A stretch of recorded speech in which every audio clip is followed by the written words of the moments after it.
The most painful realization in life is not that you failed. It's realizing you're the reason you keep failing.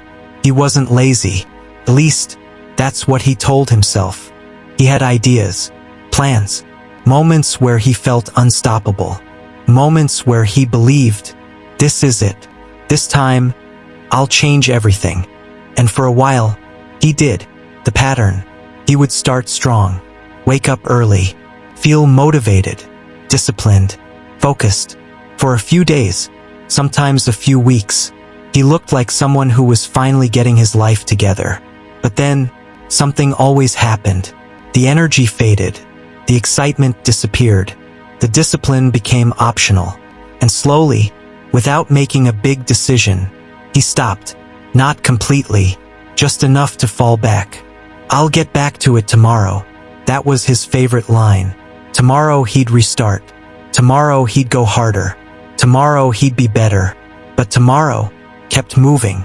Start, stop, restart, quit, over and over and over again. And every time he restarted, felt like progress. But it wasn't. It was just the same beginning, repeated. The worst part? From the outside, nothing looked wrong. He was okay, alive, functioning. But inside, something was breaking, because deep down, he knew he wasn't moving forward. He was stuck in a loop. He watched other people grow, people who started after him, people who weren't even as talented, winning, progressing, building real results.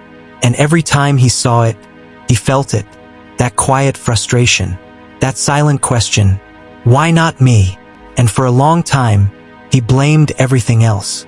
Timing, circumstances, lack of opportunity, bad luck, anything except the truth. Until one day, he couldn't avoid it anymore.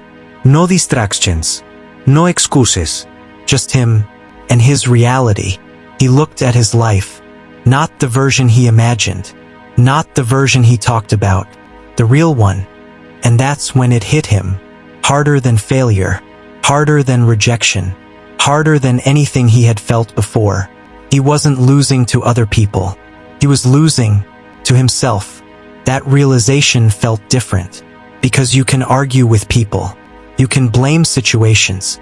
You can point fingers, but you can't escape yourself. Every excuse came back. Every delay. Every, I'll do it tomorrow. Every moment he chose comfort over growth. And suddenly, it didn't feel small anymore. It felt heavy, like wasted time, like lost years, like watching your own potential slowly disappear, while you did nothing to stop it.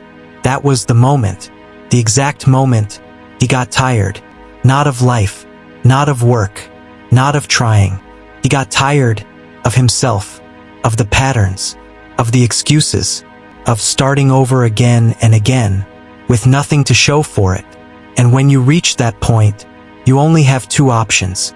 You either continue the cycle, keep restarting, keep quitting, keep telling yourself lies, or you do something different, not something big, not something dramatic, just something real, something consistent, something that doesn't depend on motivation. Because he finally understood something most people never do. Change doesn't happen when you feel ready. It happens when you get tired enough of staying the same. That day, nothing magical happened. No sudden success. No instant transformation. He just made one decision. A small one. But this time, he didn't break it. And then he repeated it. Again. And again. And again. Because the real problem was never his ability. It was his inconsistency. And once he fixed that, everything else started to change. Slowly, quietly, but permanently. At some point, you have to be honest with yourself. Are you tired of trying? Or are you finally tired of staying the same?